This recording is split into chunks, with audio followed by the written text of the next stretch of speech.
Olá pessoal, aqui é o professor Leomir, professor Barbadinha. Nessa aula vamos resolver alguns exercícios, alguns problemas, utilizando a função exponencial, a Barbadinha. Tá? Então exercício aplicando a função exponencial. Primeiro exercício, a meia-vida do França 223 é de 22 minutos. Isso significa que a metade de qualquer quantidade irá se desintegrar em 22 minutos.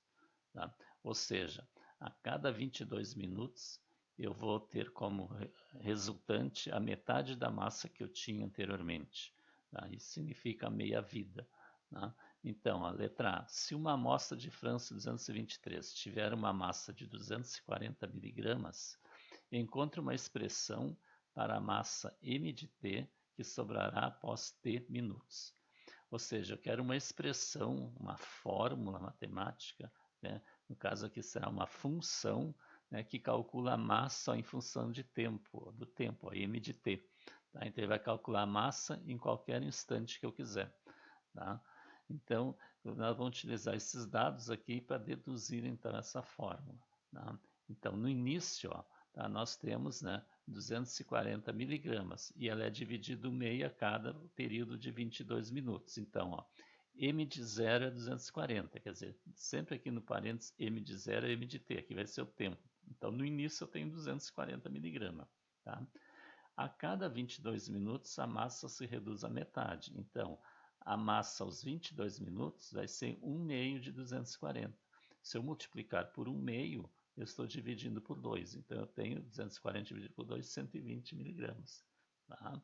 Então, toda vez que eu vou multiplicar por 1 meio, eu estou dividindo por 2. 22 minutos depois, ó, M44, eu vou ter 1 meio daquele 1 meio de 240.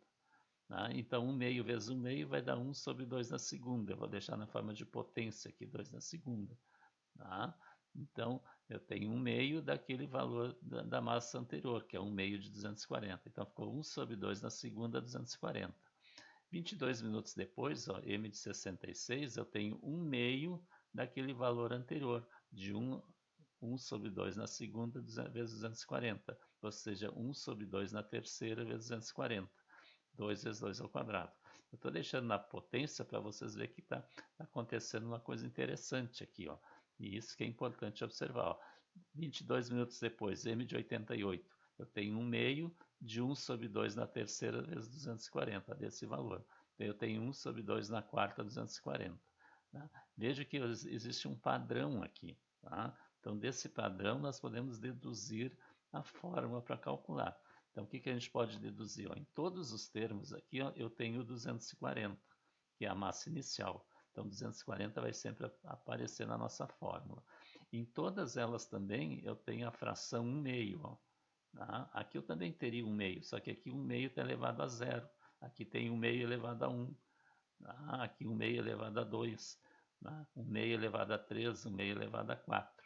Tá? Então, eu vou ter 1 meio multiplicando 240, só que esse expoente aqui eu tenho que descobrir em função do tempo aqui. Ó, tá? Então, a gente pode notar o seguinte, ó, tá? Veja que sempre esse expoente aqui é o resultado da divisão desse tempo aqui, tá? Pelo período aqui, ó, período, né, da meia-vida, que é 22 minutos, ou seja, 88 dividido por 22 vai dar 4. Ó. 66 dividido por 22 vai dar 3. 44 dividido por 22 vai dar 2. Ah, então, eu posso já deduzir então que a minha massa em função do tempo vai ser 1 sobre 2 elevado ao tempo dividido por 22 vezes 240. Tá? 1 sobre 2 elevado a t sobre 22 vezes 240. Tá? Onde esse tempo é o tempo que eu quero aqui, em qualquer instante. Também posso escrever assim, eu posso inverter essa fração 1 sobre 2 elevado a t sobre 22, daí vai inverter o sinal do expoente. Ó. Eu vou ter 240 vezes 2 elevado a menos t sobre 22, né? Invertendo isso aqui. Então, essa é a expressão que normalmente a gente escreve dessa forma aqui. Tá? Então, essa aqui, né, é a expressão que calcula a massa m de t para qualquer instante. Tá? Então, agora na letra B, ó, encontra a massa remanescente após 50 minutos. Então, agora é só substituir o tempo aqui por 50 e calcular. Ó. Tá? Então vai ficar m de 50 igual a 240 vezes 2 elevado a menos 50 sobre 22. Claro que aqui a gente vai ter que pegar uma calculadora, né? Fazer o cálculo primeiro aqui da potência, ó, dividir 50 por 22 e elevar o 2, né, a 50 dividido por 22 negativo, né, e multiplicar por 240. Isso vai dar aproximadamente 49,6.652 miligramas. Tá? Então, é importante vocês verem esse tipo de exercício aqui, tá? Como é que se deduz a fórmula, é sempre da mesma maneira. Tá? Sempre no expoente aqui vai ser o tempo que eu tenho aqui dividido pelo período, né? Quer dizer, o tempo pelo qual a massa diminui sempre a metade. Antes de ir adiante, inscreva-se no canal, deixe o seu like e deixe o seu comentário. Tá? Vamos ver então outro exercício semelhante. Ó, tá? O número de bactérias de uma cultura triplica a cada 4 horas. Sabendo que inicialmente haviam 100 bactérias, determine. Tá? Então, na letra A, uma fórmula para o cálculo do número n de bactérias no instante t. Então, é um exercício parecido com o anterior, só que aqui, em vez de reduzir pela metade, o que, que acontece? Ela triplica a cada 4 horas. Tá? Então, cada 4 horas ela fica 3 vezes maior. Tá? Então, o período aqui é 4 horas, tá? De 4 em 4 horas. Tá? Então, vamos deduzir a fórmula. No início, ó, n de 0 eu tenho 100 bactérias, tá? Sabendo que inicialmente havia 100 bactérias. Tá? Então, a cada 4 horas ela triplica. Então, o número de bactérias às 4 horas vai ser 3 vezes o valor que eu tinha, 3 vezes 100. Tá? 4 horas depois, ó, n de 8 é 3 vezes, né, o triplo do que eu tinha anterior, de 3 vezes 100, que era o anterior. E 3 vezes 3 aqui é 3 ao quadrado.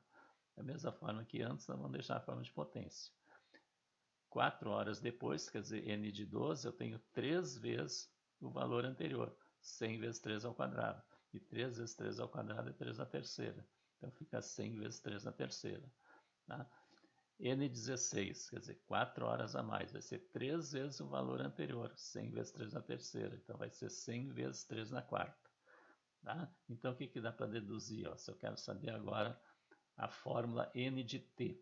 Tá? Veja que eu tenho sempre o 100, que é o valor inicial, uma potência de base 3 e o expoente. Ó. Aqui é 4, aqui é 3, aqui é 2, aqui é 1, aqui seria 3 a 0. Então, como é que eu encontro esse 4? Né? Veja que ele triplica a cada 4 horas, o período é 4, então é sempre o tempo aqui dividido pelo período. Ó.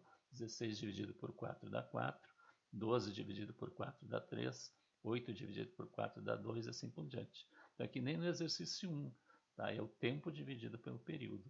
Então, desse padrão, nós tiramos que n de t é igual a 100, ó, vezes 3 elevado a t sobre 4.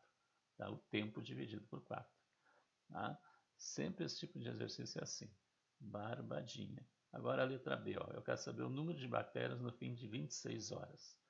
Veja que 26 não é múltiplo de 4, né? Então, por isso que eu preciso agora aqui da fórmula, né? Se eu quisesse aqui 20, né? Era só multiplicar por 3 esse valor, mas eu quero 26 horas. Então, por isso é importante a fórmula, e não pode fazer a regra de 3 aqui. Né? Então, ó, substituindo n de 26, vai ser 100 vezes 3 elevado a 26 sobre 4. 26 dividido por 4 é 6,5. Então, na calculadora, elevo 3 a 6,5, vai ficar, e multiplica por 100, então vai ficar 126.266 bactérias aproximadamente. Tá? Barbadinho. Tá? Vamos ao exercício 3. Ó. Aqui é um problema de matemática financeira. Aqui, ó. O montante M é a quantia a ser recebida após a aplicação de um capital C a uma taxa I durante certo tempo N. No regime de juro composto, esse montante é calculado pela relação ou pela fórmula, pela função M igual a C que multiplica 1 mais I na M. Ou seja, o montante é igual ao capital que multiplica 1 mais a taxa elevada ao tempo. Tá? Então veja que é uma expressão exponencial aqui. Ó. Se fizer o M em função do tempo, ela é exponencial. Então, considera um capital de R$ 20.000 aplicado a uma taxa de 9,2% ao ano durante 5 anos. Tá? Veja que é um problema bem comportado, a taxa é o ano, o tempo é o ano, né? Que se a taxa tiver o tempo diferente, unidade de tempo diferente do tempo, aqui eu tenho que acertar, tenho que usar a mesma unidade. Então, qual seria o montante no final dessa aplicação? Né? Então, resolução. Tá? M igual a C, que multiplica 1 mais I na N, é a fórmula do montante de regime de juro composto. O montante é a soma entre o capital aplicado e o juro recebido. Então, ele já dá direto, né? O juro que foi produzido mais o capital que eu apliquei, tá? Que é o total que no fim eu vou retirar. Então, quais são os dados do problema? O capital, que é 20 mil, tá? A taxa, que é 9,2%. Veja que 9,2% significa 9,2 sobre 100. Então, por isso nós temos que dividir o 9,2 pelo 100 para transformar numa taxa unitária, que a gente chama. A taxa unitária é aquela em que o 100% equivale a 1. Tá? Então, 9,2 dividido por 100 é 9,2, né, por cento. Então, dividido dá 0,092 ao ano. Tá? O tempo N é 5 anos, é o tempo de aplicação. Então, nós vamos aplicar na fórmula. Capital é 20 mil, 1 mais I, 1 mais 0,092 elevado a N, que é 5. Tá? Somando aqui, ó, 1 mais 0,092 dá 1,092. Elevando a quinta ali, ó, dá 1,552791667. E aí agora multiplica por 20 mil, vai dar 31.055,83 centavos. Então esse é o montante no final desse período. Tá? Barbadinho. Agora aqui no exercício 4, eu vou apresentar aqui uma função, taxa muito importante e que possui várias aplicações nos ramos da modelagem matemática, na engenharia, na computação, na física, na química, na biologia também. Tá? É a função cuja base é dada pelo número de Euler. Tá? Esse número é representado pela letra E, que nem o número π que a gente chama, né? O π é representado pela letra grega π. Né? Ele representa o número 3,1415, assim por diante. Tá? Esse número E aqui é um número irracional, que nem o π. Irracional significa que tem infinitas casas depois da vírgula e nunca forma dízima periódica. Não dá para transformar na forma de fração. Tá? E o valor aproximado é 2,718,281,828 e assim por diante. Na verdade, que nem o π, ele tem infinitas casas depois da vírgula. Na calculadora, vocês podem obter esse valor usando a tecla E na X, fazendo E na 1, porque E na 1 é o próprio E. Daí a calculadora vai dar esse valor aqui. Depende da calculadora, ela vai dar mais ou menos casos após a vírgula. Tá? Então, essa função importante aqui, ela é escrita dessa forma, f de x igual a E na x, ou y igual a E na x. Ela também é chamada função exponencial natural. Tá? Então, o que a gente vai ver nesse exercício aqui é como é que é o gráfico dela. Tá? Então, vamos fazer uma tabelinha aqui. Vamos atribuir o valor para o x e calcular o y, que é o E na x. Então, se o x é menos 1, eu vou fazer E na menos 1. Aqui vai, e E na menos 1 é 1 sobre E. Tá? Esse vai ser o ponto A lá no gráfico. Tá? Se o x é 0, E elevado a 0 é 1. Ó. Vai ser o ponto B. Se o x é 1, E elevado a 1 é E. Tá? Vai ser o ponto C. O E é o 2,718, assim por diante. Se o x é 2, vai ficar E elevado a 2, ó, E na 2, que é o ponto D. Tá? Então, o gráfico, ó, se nós marcarmos esses pontos aqui, ó, nós vamos ter essa linha aqui, ó, um gráfico crescente, né? Que a base, o E aqui é maior que 1, né? É 2,718, assim por diante. Veja o ponto A aqui, ó, é menos 1 e 1 sobre E, ó. Menos 1 sobre E. E 1 dividido por E, ó, é aproximadamente 0,367879441. Esse é o valor aqui, ó. Tá menos que a metade, ó. O B é o 0,1, ó. Esse ponto aqui, ó. O C, né, é o ponto 1E, ó. Ponto 1E, ó. Esse valor aqui é o E. Tá? O E é 2,718,211,828. Esse é o E. E no D nós temos 2 e E ao quadrado. E E ao quadrado é 7,38,905,6099. Né? Esse valor aqui. Tá? E assim por diante. Tá? Ela vai crescendo infinitamente. Veja que a assíntota é o eixo X aqui. Tá? Barbadinho. Então inscreva-se no canal, deixe o seu like e deixe o seu comentário. Tá? Depois nós vamos continuar com as aulas de função e equação exponencial.